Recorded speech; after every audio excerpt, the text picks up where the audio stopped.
Welcome to the Spare Parts Racing Podcast, your podcast for all things motorsports. With your hosts, Sean Chavarella, Stephen Clary, and Taylor Moore. Hear that music? Hello, and welcome to another week's episode of Spare Parts Racing. I'm your host, Sean. I'm Steven. And I'm Taylor. And friends, how's everyone doing this week? I know we just had a good discussion, Taylor, of your Bridgerton obsession. But besides that, everyone doing well this week? I'd like to point out that Sean specifically sucks for making me skip an episode or for cutting me out of an episode where McLaren won. So fuck you. Okay. Okay, first off. The slander. The slander. Yes, straight up the slander. You had a birthday. We planned it to be on the Thursday. We gave the option of doing the Tuesday. We did not plan shit. We also, said... No. Hold on. I want to point out, Steven is the one who suggested that we should just do regular Thursdays. We come upon our regular Thursdays. It was not. It was literally the week before, and we all said, "Yeah, sounds good." Okay, what's the plan for today? Going out for dinner. You said that was. I'm pulling receipts too, Sean. Fuck you. Okay. Pull receipts. I'm telling you. Yeah, we were in agreement for Thursday. Thursday comes. Steven's like, "Oh, I'm sorry, I'm out." And you know what? Me and Taylor had a good time. It's fine. You know what? We're just have a good time. We're vibing. You didn't listen to the episode. That is your loss. Truly your loss. Truly your loss. No, I'm pretty sure actually it would have been better for you if you had listened to it. Nah, it can't be. Okay, well, that's fair. Regardless. Okay, so Taylor, as we were talking about Bridgerton, okay, so what happens at the end of the fourth episode is they are... I will end you. Do not spoil it. I cannot. I have been off the internet all day. I was stuck at the office. My colleagues and I were all talking about how we were missing Bridgerton today. Anyway. Meanwhile, at my work, I was there watching the IndyCar testing all day, or practice all day for the 500. So I've been having a great time, really. And I got to see the ending of Bridgerton. So, like, you know what? I'm way ahead of you. That honestly must be so nice for you. I was in back-to-back meetings all day, one of which was a 2-hour-long meeting. Actually, two of which were a 2-hour-long meeting. Suck it up, Buttercup. Listen. I understand sometimes you have... That's what being old is. Sometimes you have to wait to truly appreciate something. And you know...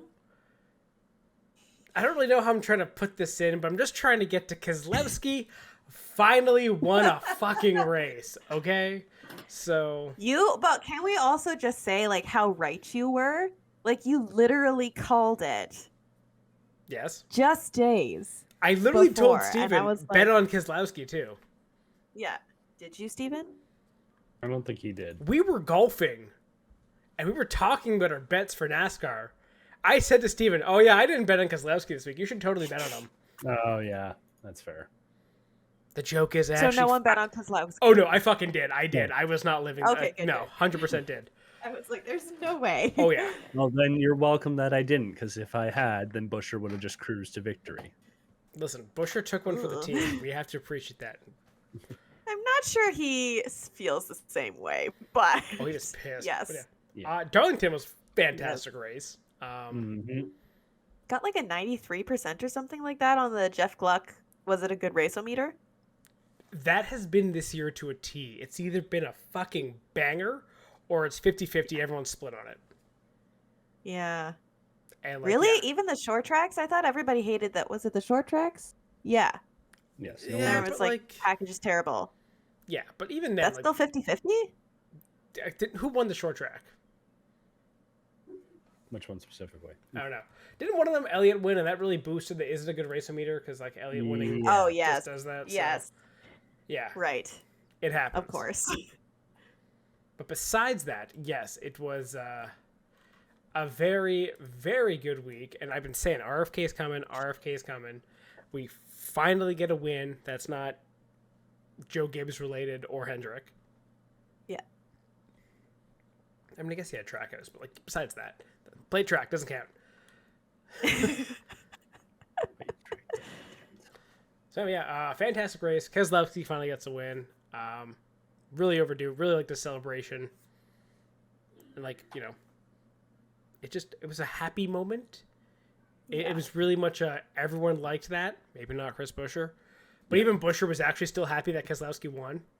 He was Which pissed. is good. Yeah, he was pissed off Reddick wrecked him. Yeah. And honestly, Reddick fucking owned that entire situation the post race. He did. I thought, like, when you sent it, I think it was you, or was it Steven? I can't remember who sent it. But when I watched the video, I was kind of expecting, like, the typical post-race NASCAR, like, fight between two drivers. Yeah, or, like, who just, like, they're both getting into it saying, like, I wasn't in the wrong. But, like, Reddick, he immediately was like, it was my bad. It wasn't even that. It was Reddick went to him. Yes. Reddick went to Buescher and was like, I'm so fucking sorry, basically. And, like, Buescher went off on him. And, like, again, Buescher's totally in the right. Like, yeah, it doesn't matter to Reddick. He's in the playoffs. He has the sticker that says he's got to win. Buescher doesn't. But at the same time, you still, it's racing. Shit happens. Yeah. You still, unless that's Bubba Wallace, you race everybody else the same. Yeah. Or one of the other Toyota cars. Yeah. Or even your teammate or your team owner. Like, you're racing the same. That's how you race. You're not there just to, I have a win, you don't, here, take it. No, it's how it is. And Reddick took himself out, and it took Buescher, but they were racing hard, and it was good fucking racing. Yeah.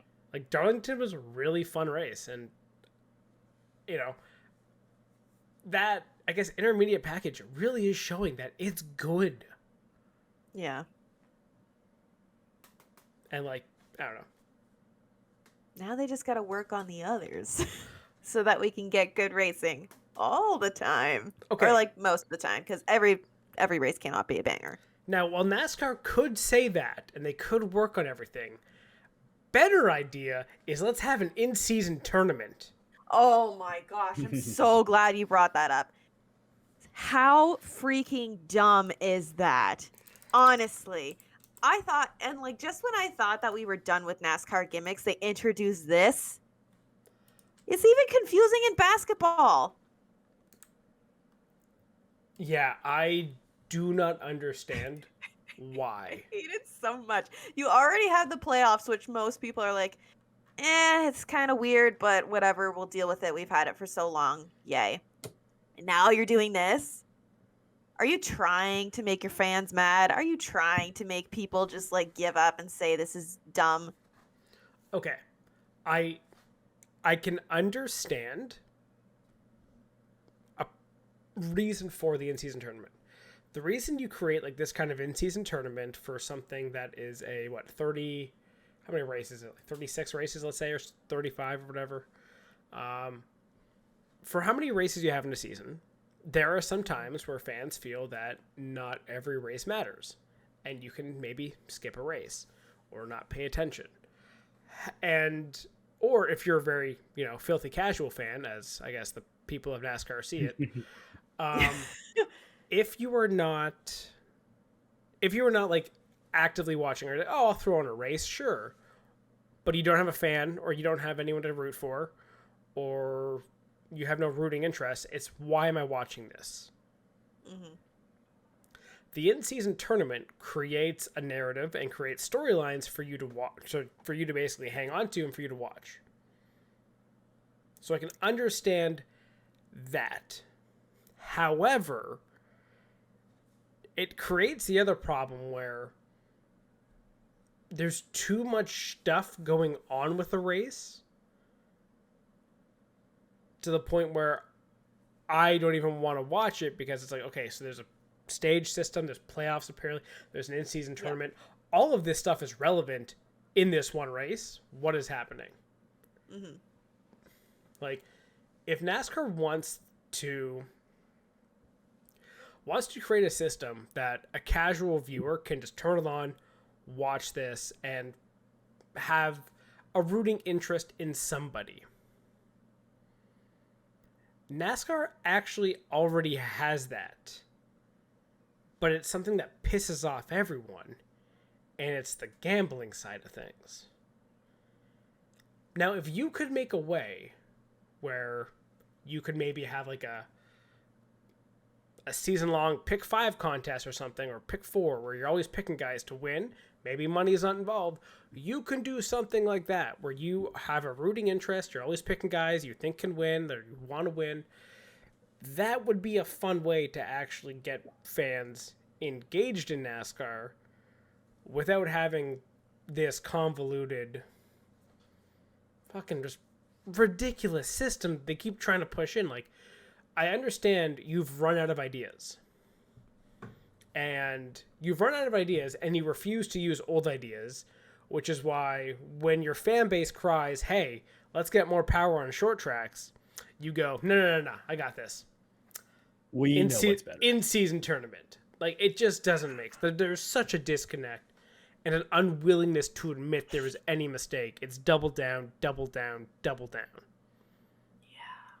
I guess double down, triple down, quadruple down in that case. But... You know what it is? It's just the Principal Skinner meme from The Simpsons. Is it the fans that are... Am I out of touch? No, it's the fans that are wrong. Yeah, honestly. But then put that inside itself multiple times. I just don't get it. Like you said, I feel like if you're looking for fan engagement, run a contest. Like you said, pick 4, pick 5, whatever. Have something at the end where people can be like, oh, I'm going to try and like pick the, next 4 guys that win, or like predict the playoff order or something like that, and have something where they're striving for something, right? Like, you're keeping them engaged, and like hopefully they're going to watch the races and see if their guy wins, and maybe they'll be right? Like, it's like how F1 does their F1 play. So you can, like, every race you can predict the podium and predict certain like places, right? And you can win tickets to an F1 GP, and like the whole trip is on them. So I just don't, like, there's examples for them to go for, but they go with like a terrible idea. They copy for the product. They copy an NBA idea that NBA just implemented and are still not sure about. And Yeah, fans of the NBA are not sure about. Yeah. Yeah. I remember when like the first in-season tournament like happened last year, and I was like, what is this? Like, it's confusing. It's just confusing. Yeah, and like, honestly, half the teams didn't even give a shit. Yeah, because why? It's not the championship. It's not really what their goals are. So I just don't understand the logic. Like, I think surface level, high level logic, sure. Yeah. But like practicality, no. In theory, makes sense. In practice, this is not going to do what you want it to do. Like, I understand the idea of like, okay, you want to create individual bracket size kind of competition. And like that, oh cool, brackets. I can now sell a bracket. Everyone loves March Madness brackets. Let's do that. It's not going to work. No. You might have the odd bracket thing, but like, it's also, Steven, your glare is really distracting. I'm sorry, Sun, the sun just came. Yeah, it's right into your camera. Anyway, but yeah, like, there's so much potential you could work with it. Like, either have a head-to-head competition, something, or again, I hate to say it, but gambling is set up for NASCAR, or NASCAR is set up for gambling. Being able to be like, I want this guy to win, I'll put $2 on. The reason horse racing is fucking popular, people don't know the horses. They go there because it's, I put money on this, and this. I want to see this happen. Back to the Kentucky Derby a couple weeks ago. There's a reason people, like, racing and betting has always been a thing. Yep. I understand people are tired of it, but NASCAR should kind of almost lean into it. Be like, hey, if you don't know who to pick, do this. Or, hey, it'd be fucking a great fantastic promotion with any betting site would be, hey, scan this QR code right now on the fucking TV. You get a $1 free bet. Yeah. Place it on anyone you want. I mean, the NFL does it. The NFL, every single time I watch an NFL game, they always have like the FanDuel odds. Every single game. So like, well, NASCAR has the works. odds too. The NASCAR has the odds of all the drivers pre-game and stuff, but there's no activation with that. And see, that's what you have to do, right? Like you have to like give a code or something. Like get people involved, get them invested. You know it's bad when the NHL, who is always behind on everything, has that part down. Yeah. Yep. Especially in Canada, where we're very not anti-gambling. Well, not very anti-gambling. People have been tired of the gambling ads. Little slower on the uptake. Yeah. But yeah. But so NASCAR does have their Fox Bet Super 6 where you can win $5,000 on a race. It's not the best though. No. Yeah. And not that it should be super easy to win $5,000, but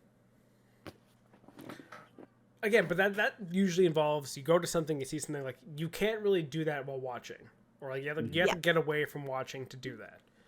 Like I just see there's so much potential for NASCAR. Again, if you're trying to grow fans or to get people interested or give a shitometer to a race.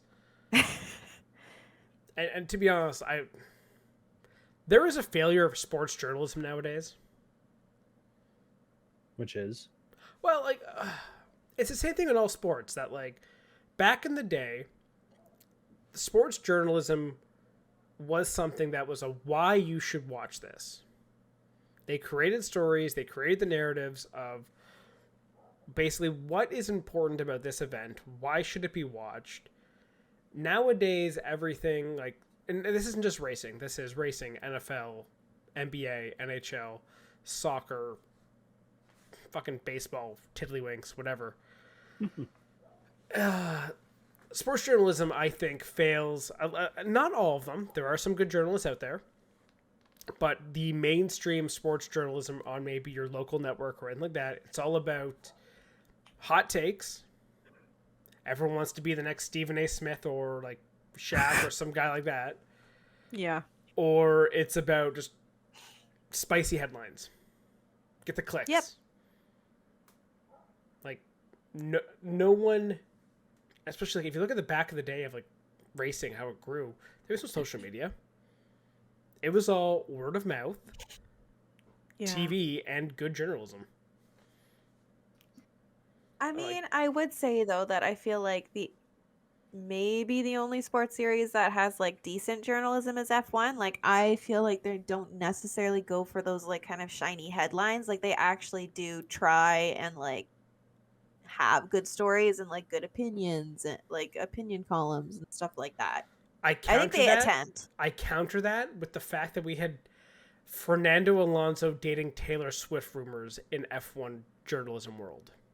So but like F1.com didn't put that out. Like that's Twitter. But that's a massive difference. But there's that's what I mean. There's the swing. Like there's the mainstream journalism. Like obviously you have the F1 stuff. Like the race is a great channel. They have a lot of news.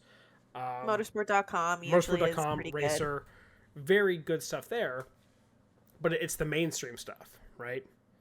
Oh, and like anything The Athletic. The Athletic is one of the best fucking news sites. I feel like we can't necessarily say that there's like a flaw in racing journalism when we take into account that there's like a million people who want to be a voice in like I think a it's big general. C. I think it's a general sport journalism. Oh, I see. Okay. Like passionate fans and passionate people who are like really care about the sport, definitely. But there is still way too much hot take-a-palooza going on when it comes to basically all sports, and like there's not enough of really getting people excited that are not already in the know. Like to us race fans, yes, sports journalism, the stuff we consume because we know what to consume, is good. But when you watch morning highlights or anything like that, you will watch F1 and be like, oh, here's the start of the race. And this is how the race ended. Like, there's no nuance. There's no diving in. And that's on a national broadcast, a national scene. Right. They'll go into 15 minutes talking about a hockey game or like a broken stick or something. Other sports is kind of like, oh, and this happened here. It's just, they have it because they have to have it. Right. So I would like to see more people in the mainstream media try to sell these events. And maybe the individual racing series needs to work with the regular journalists more to get them interested, to try to sell the damn event. Mm-hmm. And like even back in the day, like some events used to also have ties with local media. Yeah. Like if you think about specifically this for us, the Toronto Indy, right? Who used to broadcast the Toronto Indy when it first was a thing?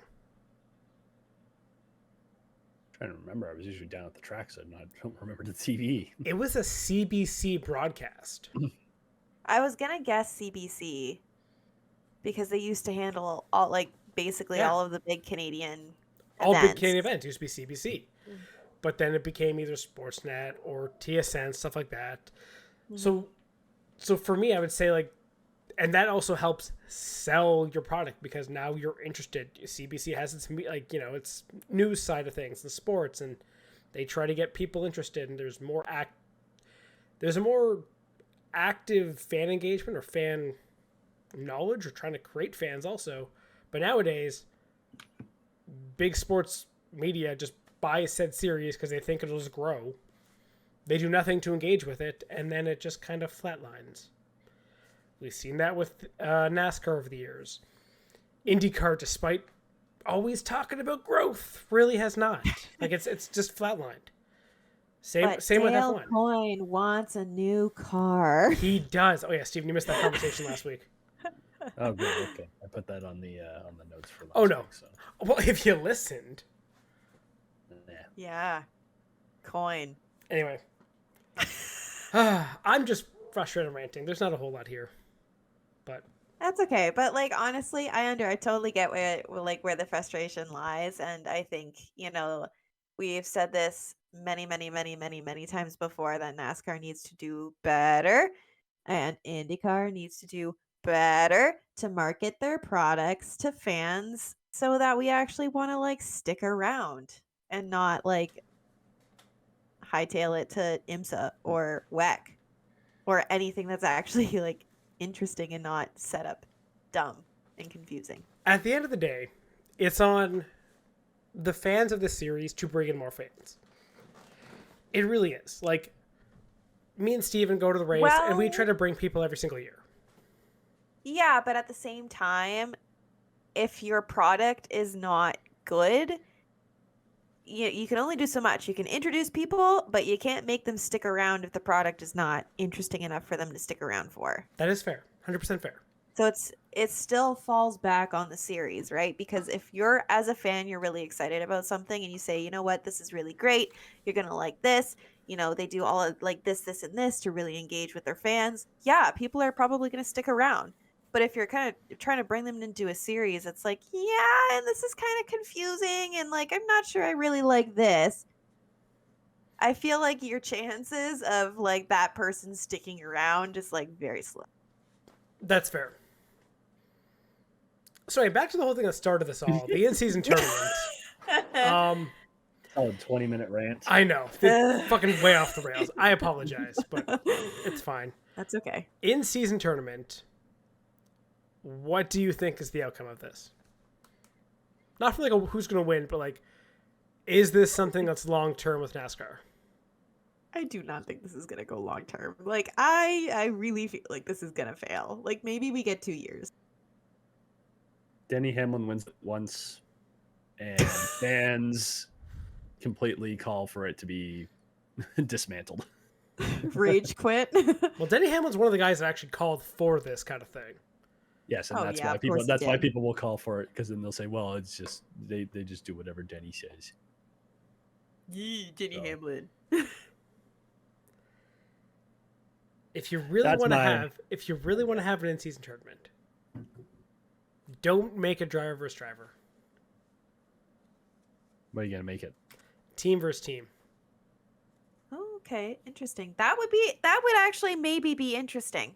Make it a team Are they going to do that? tournament. No. And it's a random draw of one guy in one team, one guy in the other.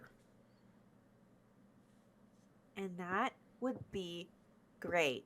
Are they going to do that? Probably not, because it's a great idea. That's gonna be so much chaos. That'd be so much chaos. Imagine a bracket No. of all the different teams. Yeah. Like, and then imagine having a Joe Gibbs versus 2311. No. You're facing yourself. Yeah. That would be so interesting. Okay, that but would here- be so okay. fun to watch. So imagine this. You again, this is how I would do it because I am crazy. I would have team versus team. You draw a car, and that's who your team representative is. You don't know who it is till the race is over. Okay. See, that makes a little more sense. That's interesting. So- Because my first thought was, it's gonna be hilarious when this causes like major shakeups in terms of someone getting pushed to a win that wouldn't typically get pushed to a win. Like when Ty Gibbs magically gets pushed to a win, even though he's the fourth car of JGR. Hey, that was second that place race- finishing Ty Gibbs. No. I'm saying like he's like on a day where he's always like he's the fourth best car. He's just not having a good day, and all of a sudden Hamlin's like, well, we gotta drop him back because he's our driver for today, and we gotta push him through to a win. Yep. It'd be hilarious. Well, I'm just thinking of like you get like 2311 versus Joe Gibbs. That's the final. Cars are drawn. You flip it. crazy. You flip it at the end of the race to see that it was Denley Hamlin facing his own team, basically on the one side, and like Reddick on the other. Yeah. But Wow. as Hamlin, you're like, who do I Am I fight mad? for? Yeah. Yeah. Yeah. That's an intriguing idea. Anyway. Also, how dare you Sabotage his own- How dare you talk shit about Ty Gibbs? Okay, time out. Time the fuck out. I would like to point out, I picked Ty Gibbs for fantasy, and you both thought I was stupid. So fuck right off. Honestly, fucking great pick. I'm hold not gonna on. lie. I Yeah. don't think any of us called you stupid. We were just like Uh, confused. Sean, I think we there's a did. very- Maybe Sean did. I think I did. Yeah, I'm never that aggressive. that's fair. Fine, we'll leave it at questions possibly called stupid. That's another episode I will now go back and re-listen to. Oh my Just gosh. won't listen to last week's. Noted. No, refuse. Well, that's fair. Great. Awesome. That's great for us. Sounds good. So anyway, away from NASCAR. Yeah, what else do we have going on this week? Well, Indy 500 practice is underway, and we got qualifying this week. Just doesn't want to talk about the actual race that happened. Which one? Oh, Indy right, GP. Indy GP. Polo won, drove away with it. What else is there to say? Honestly, It happened. Do you have anything to say to it, Steven? The Swiss are and the Americans are fighting? I don't know. Oh. I was gonna get to that with IndyCar practice Oh, okay. because they were fucking fighting in practice again today. Yes. Oh, of course. So Was yeah. this the whole like Herta gave a finger to somebody? Oh no, that just happens. That's- No, this is Grosjean that's- versus Ferrucci. Oh, LOL. Okay. Oh yeah. All right. But yeah. Explain. Basically, going back to Barber, they got into each other a couple times. Then Indy GP, they got into each other, and now they are still being pissy with each other, it seems, and cutting each other off. So, yeah. Well, if it ends with Ferrucci in the wall, I won't be upset. There's I a mean- non-zero chance considering it's Grosjean he's fighting with. At the start of the Yeah, day, I know. at the start of the day, I was really hoping it would be Ferrucci was in a position to be like one of the bumped guys. Yeah. I don't think so anymore. Darn. It's okay. It's gonna be his teammate. Don't worry. Anyway. So what do we have left to talk about? I mean, there's an F1 race this week. happen. F1 race, IndyCar practice. We got NASCAR All-Star race. Yes. But yeah, Oh yeah. IndyCar practice has been really fun. You're starting to really see Andretti's look strong. Okay. Ganassi's look strong, and Penske's look strong. It's going to be one of those three. It is. That's not exactly a huge surprise. No, it's it not. isn't. But like, they just look so good. I will admit I have not watched any of it. I mean, it's not really something you watch. You can't throw it on the background, really. But yeah, like it's been very interesting for practice because 2 of the days have been rained out. Today was really the first day that they got a full day in, and even at the end, they were still got rained. Tomorrow is Fast Friday, so they're going to get the qualifying boost. Might be rained out also. Oh. Yeah, so they're going to go into qualifying on Saturday, possibly not knowing what they have. Oh no. Oh, that'll be interesting. Oh, it's going to be fascinating. Like, IndyCar qualifying this weekend is going to be great. The lack of testing and stuff, like, I do think this could be a very chaotic race, which is the only reason I would say if a team besides one of the 3 I mentioned was to somehow win this race, it's going to be on the back of a absolutely chaotic 500. You have 2 teenagers in the field. You have, 6 rookies?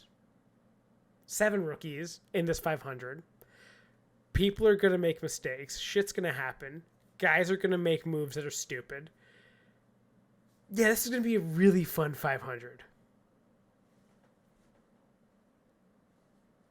So. And we get 1 bump, right? There's 34 cars? 1 bump. I have a couple predictions who I think the bump will be. Go for it. Well, again, I know you guys haven't watched a whole lot of the practice. Obviously, it's the slower guys, right, who usually struggle. But my 3 who I think are definitely in danger zone to be bumped: Stingray Robb, Shocker. Nolan Siegel, Shocker. and Pietro Fittipaldi. Yeah. Rahal almost got all their cars in the bottom or in the bump day last year, remember? Yep. Oh, right. They do not look like they have the pace, at least Lundgaard and Fittipaldi don't. What is it? Where is Rahal's 27th? They still could be in that oh shit kind of zone. Beginning of the day, I thought Ferrucci was possibly a candidate because he didn't run a whole lot and he looked slow. He was in the bottom 3. It was like him, Simpson, and someone else was the one I saw. Simpson's 28th. I think he'll be fine. But yeah, one of those 3, or if someone wrecks tomorrow or Saturday, are guys I would definitely put in danger zone. But my prediction to be dropped is Stingray Robb. He has not looked like he has had the pace. Like, he hasn't gone past 220. Ooh. Yes. I'm trying to think of what the minimum time last year or minimum speed was last year. I want to say like a 225 or something. Ugh. Yeah. So if he's already 5 miles per hour. Yeah. It could be a very short weekend.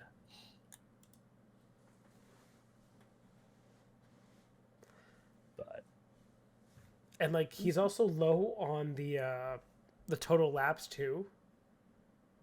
Ooh. Yeah. Oh man. Like, he'll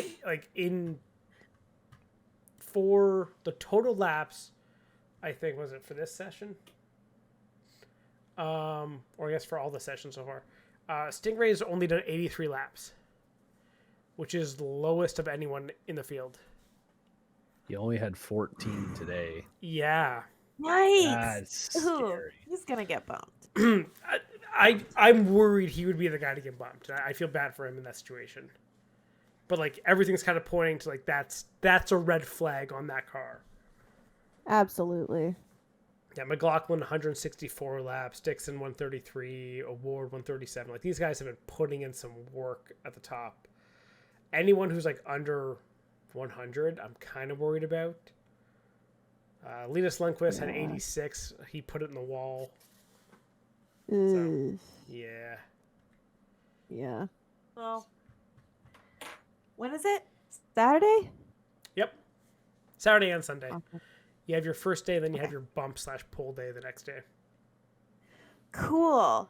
Cool. Yeah. I can pay attention. On Saturday. Any predictions for pole? Ooh. So, Yes. or here. So while we think about it, it's just to give some background. So it was, well, for practice session 4, it was Award at the top, McLaughlin, Pelot, Herta, Newgarden as your top 5. And Lundqvist was 7th. Oh. Yeah, he That's... put in one of the fastest times and then binned it. Yeah. I think he had the fastest 4-lap average. There you go. And then he binned it. It happens. Yeah. Pole. Newgarden won last year, right? Yes. Okay. Let me see. I'm trying to think. John, do you have thoughts since you've been mostly on the... Well, yeah. Honestly, fucking Herta looks strong.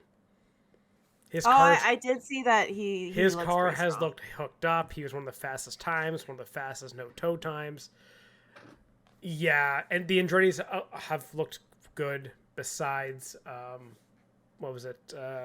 Ericsson's crash today because he decided to touch the curb. Don't do that. Yeah, so it is looking good. Okay. And I would be confident in saying Herta for pole. Okay. Steven, do you have a guess? I'm just looking through, so like, because as much as I don't want to just take like someone in the top 5, you have to. The guys in the top 5 are like The guys who are fast. Well, I was gonna say before they even start running, it's like these guys are already favorites for pole. They could be like 15th and just having a bad day, sort of thing. So I'll go with Pato. All right. I'll go with Newgarden.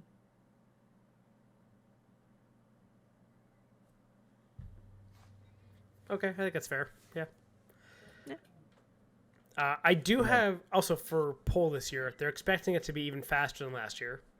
Shocker. Wow. We might see track record stuff. Ooh, that's exciting. At least in terms of total 4-lap average, because the aero screen's lighter. Right. And the tires are a little harder and more durable, so they can last, I think, longer on the stint. So it's going to be a lot of fun. One thing also with this year for IndyCar, and listen to practice, they have more tires than they fucking know what to do with. Because I think they got rained out in one of their sessions, their earlier test sessions, so Firestone gave them more tires. They've been rained out the first 2 days, so they haven't used those tires. So these teams have so much fucking tires to use. I could see so many teams going out and trying to do laps on the weekend for pole and stuff. Because you have a set to burn, use them. Yeah, might as well. Can't take them home with you. Nope, might as well use them. I have already decided on a guy who is my early dark horse prediction to win the race. I swear to God, my life, if this is Kiffin Simpson. It's not Kiffin Simpson. It's not. It's not. All right. Marco.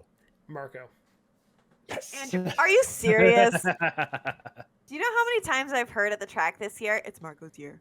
It's Marco's year. I'm not going to... They look strong. I feel like there is absolutely zero pressure on fucking Marco now. I could... And the Andreas looks strong, and he's been decent on pace. Listen, it could... And he's like plus 10,000 odds.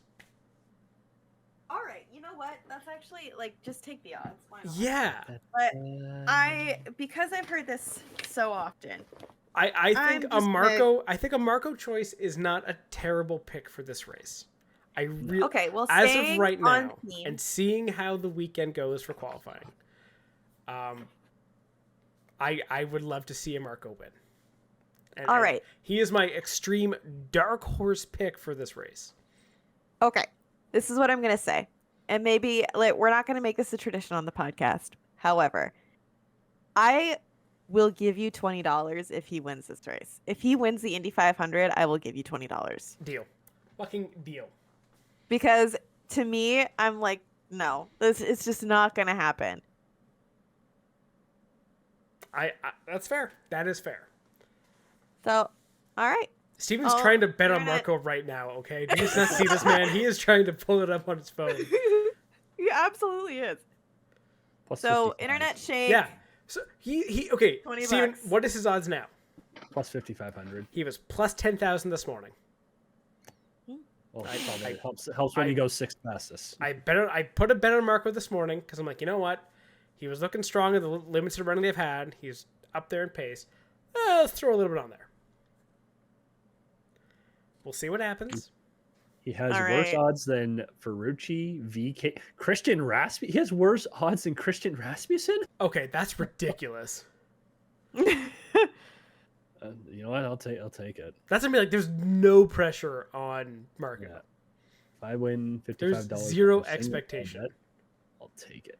Kyle Larson has plus 650. Oh my God. What? Yeah, I don't even know if Larson's really that safe. No. Yeah. Well, the toughest part for him right now. So he was 25th. He did 29 laps in today. fourth. Yeah. So, like, that's not a lot of laps to do. He is the second lowest laps. Yeah. Completed in all. Yeah. The guy who's never done this, never been in this car, has only 85 laps completed. Yeah. And he's about to get strapped to a fucking rocket ship for qualifying that he has no idea what to expect. Yeah. I think there is definitely a chance Larson can go home as well. I don't think so. I think he can figure it out because he is talented. Yeah. But My thought is I think he'll make it, but he's going to struggle because he's the first guy that's attempted to do the double in a while. And I think 8 years? Yeah. No, 12 years? It's been a while. 2012. It's over a decade. Yeah, 12 years. So, and I think it was, I think I was listening to Teardown and they started going through his schedule for the next 2 weeks, did include the Taylor Swift concert in Paris, so he has qualifying, and I'm assuming he's just going to try and do it safe, be in the mid pack, don't have to be there Sunday morning, or try not to be there Sunday morning for Fast 12, get to All-Star race, then go from All-Star race back to Indy for the entire week, then do all the stuff there, qualify for what's afterwards at Charlotte for the Coke 600, go back to Indy, race 500 fucking miles, slap an IV in his system while he's on a plane, get down to Charlotte, and then drive another 600 miles. Oh yeah, he's nuts. He's literally nuts. Yeah. The schedule because a lot of people say, yeah, it's a lot to do in one day. No, it's a lot to do in 2 weeks. 1 week. It starts like basically Saturday. Yeah. Yeah, it is. Oof. Well, yeah, but so assuming that he could have gotten out and done some runs earlier this week and spread out the time, like 85 laps is probably like it. So for a stamina thing in baseball, they do pitch counts, right? Like they probably had him on a lap count for each day. Like we're gonna try and do like 40 laps each day. Just keep your runs short. Do maybe like a stint each day, so that way you get an idea of how much energy you're gonna expend, so that we know how it's gonna feel. Yeah, that's fair.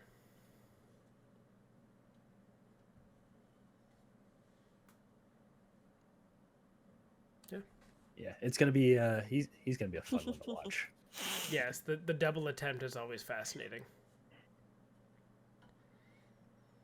I feel like we also forget how successful Kurt Busch's double was. Mm-hmm. I don't think a guy will ever do a double as good as that without winning both.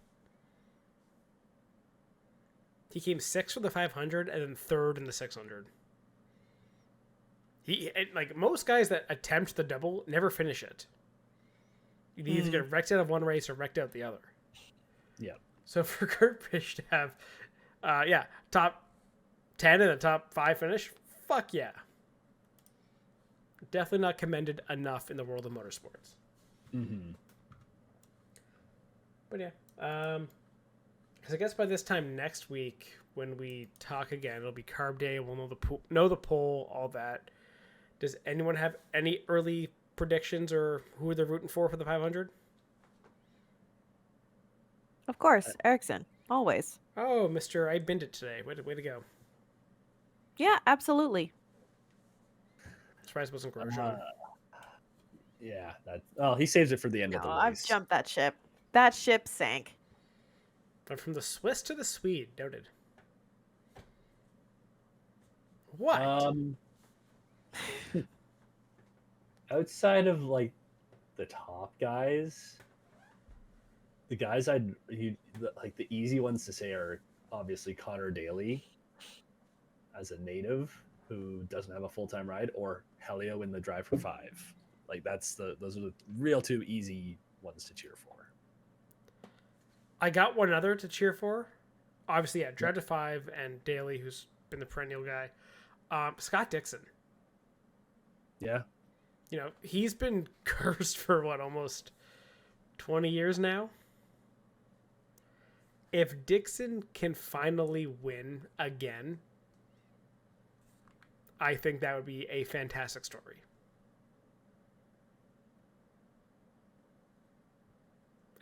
Or even, Sato also would be a kind of a fun dark horse guy to win. I don't think he has got a shot, but getting another third time guy, especially another third. Imagine getting another third time winner, but a guy who's won all of them past the age of 40. That would be insane. Yeah, right?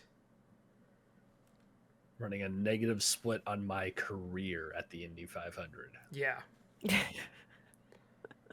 But, as they say, the track chooses the winner. So, do you guys want to wrap up with some F1 talk then? Yeah. I was going to say, because we have Motorsports Christmas next week. Yes. Did we want to do like a Motorsports Thanksgiving? Since we have another triple header this week? Or do we just want to not ruin Motorsports Christmas? I feel like what you're looking for is kind of more like a Motorsports Hanukkah. What, just before Christmas? Yes, and have it spread out over more days because you have all the IndyCar practice, and then you have the whole thing, and then anyway. Yeah. It doesn't really work out that well, but we tried. Yeah, we could talk F1. Taylor's already dead. Her energy's dropped. Yeah. My energy. I'm sorry, guys. I'm like that 4:45 a.m. wake up. It's okay. So anyway, the end of Bridgerton. So what happens I'm gonna kill you. Well, you're so tired you won't even know what I'm saying. Don't worry. Did he even say No. it? Anyway, we don't know. So Colin and what's her name? I will actually tell you. If you can't remember, then that's it. Okay. All right. Let's wrap this up. F1. Let's go. There you go. Now she's got her energy back. Just had to. You're gonna have threaten one her. more energy burst from me. So let's go. Okay, F1. We got Imola Grand Prix this week. Sebastian Vettel was there. Yes, they've already also brought out all the Senna stuff. Yeah. What is that? 30th anniversary of that. Yep. So, yeah. Everyone's starting to bring upgrades, so it's going to be a really fun fucking week. Red Bull brought upgrades. Be a very interesting week. Ferrari brought upgrades. Oh. Aston. Yes. McLaren. Mercedes. Did they? Oh, fuck yeah. They have a big package coming. I It's gonna think be an interesting. this could be a race. This could be a race that you don't know what's going to happen. Yeah. Absolutely. Like, teams don't nail a And I'm setup. honestly or someone so does. Oh. Yes, a strategy could is probably really going to matter, especially if like everybody's bringing upgrades. So like it'll be interesting to see like whose upgrades actually make the car better. Yep. Because as we know, sometimes upgrades can make the car worse. Please, Red Bull, shoot yourself in the foot. So I'm super pumped. I have always kind of enjoyed Imola. There is a lot of meaning around this race, obviously, with it being the 30th anniversary of Senna's death. But I'm just really intrigued to see what these teams are bringing. And obviously, I am cheering for Ferrari. I love my boys in red. That's fair. I got my Aston. I've already fuck you, Steven. You're fucking McLaren. It's why you weren't invited last week. Jeez. Yeah. Yeah, that's why we recorded without you. Where's your nice new McLaren jacket? Salty ass bitches. It is sitting over on the chair because it is fucking boiling in my condo right now, and I think if I tried to wear it, I might just could hang it and show it off. Oh, it's so far away right now. You lazy shit. Anyway, I've already put my $1 bet for this race weekend. Oh yeah. Yep. Okay, on. Oh, of course, Alonso. Alonso podium. Not saying he's going to win. I'm just thinking a podium for Alonso. That was my bet. I like that. That's a good bet. In some fucking strange world, Lance Stroll gets a podium and not Alonso, I will kill myself. I'm just kidding. You know what? I think so would like half of the F1 fan base. Honestly. Yeah, honestly. All right, so that's your prediction, Steven. What's your prediction, or is it just gonna be McLaren? Yeah, we had Lando get his first win. Why not Piastri? Fuck it. Oh, all right. Okay. Well, I mean, you never know. They are very listen. McLaren was very confident that this car would carry the performance over to this race. So, why not? I think the tracks are kind of a comparable. Yeah. Okay. Well, we'll see. We'll see what happens, but I'm excited. It's going to be good. Where's your prediction? I told you, Ferrari. Ferrari what? 1-2? Pole position? Double DNF? No. Double DNF. I'm going to go with... They're in Italy. Shut of up. course it's double DNF. Take each other out first corner. No, can you shush? Ooh, they do what science could never do. Or not science, Perez. All right. You make the prediction for me. Listen, I'm sorry. Okay, so anyway, at the end of Bridgerton... All right. Bye. Okay, what's your prediction? See you next week. Sure said see you next Tuesday. Signs 2. And Leclerc 1. Yeah, it's going to be Ferrari 1 too. I'm just going to go with it. Why not? Fucking put $1 on it, you coward. I'm too poor for betting. If you predict it, you should bet it. Guys, be accountable to yourself. I don't think that's how that works.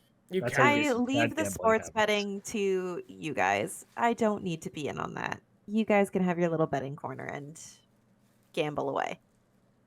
I won off Keselowski, so thanks for that. Well, there you go. Works for me. So is that all we got for this week? Nothing else? Nothing more? Yes. I mean, there's small stuff, but we can go over it at some other point. Is it the stuff that we talked about last week? I don't know. Is it? I don't know. What do you have? Stuff we talked about what last week. McDowell signed a multi-year deal with Spire. No, we didn't talk about that one. We did not talk about that, though. So quickly, not really a surprise for an older driver to get a guaranteed seat. Shocker. Yeah. And the hybrids, this is interesting for us. The hybrids for IndyCar are coming in at Mid-Ohio. So we are the second race that will have it because they don't do it on ovals. Yes. Right. I also did see that. Penske's like, we can start cheating again. I mean, yeah. Running what we had before.